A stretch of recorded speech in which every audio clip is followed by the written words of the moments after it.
Hello, my name is Martin Mutua, researcher with the African Population Health Research Center, and led the study on wealth-related inequalities in family planning coverage among young women in sub-Saharan African countries.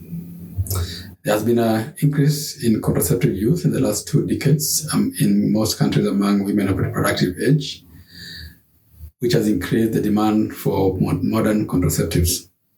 This can be attributed to the increased options for contraceptions, e.g., the use of implants, and increased commitment to family planning investment by the international community and the national governments.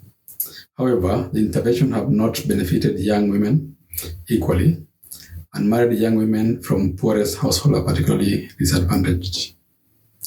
The inequalities are observed both at the country and regional level, according to the latest household surveys.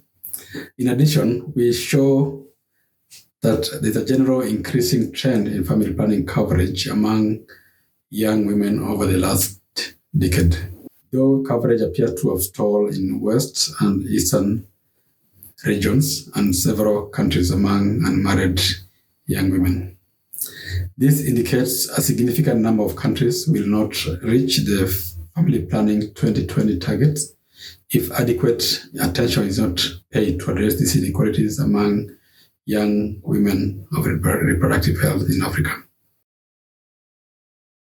Data from the most recent household surveys conducted since 2012 from sub-Saharan African countries were used to assess inequalities in family planning coverage. To assess the trend, we only included countries who had at least 2 household surveys in the year 2000.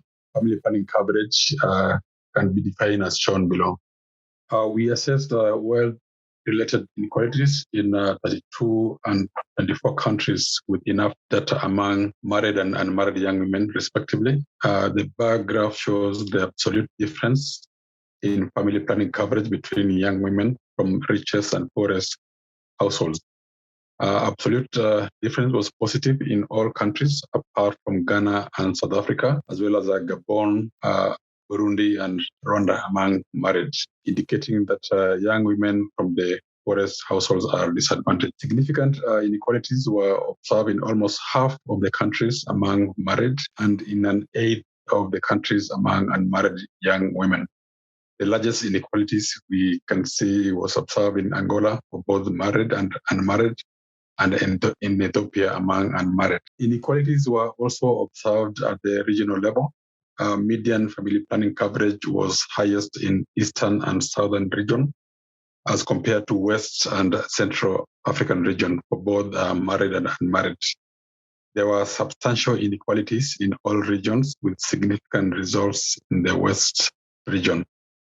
The observed difference could be attributed to one, substantial investment in East and Southern African region to address the HIV/AIDS pandemic, which reached women from both the richest and the poorest households. 2, early marriages common among poorer young women and more prevalent in West and Central Africa, and which means less empowered young women, especially in making decisions regarding their sexual and reproductive health, and that poorer young women face greater financial barriers to access sexual and reproductive health services. Additionally, we estimated the annual average rate of change of family planning coverage to assess the trend between 2000 and 2015. At the regional level, there was a significant increasing trend among married young women, both from the poorest and richest households in all the 4 regions. Eastern region had highest annual increment among young women.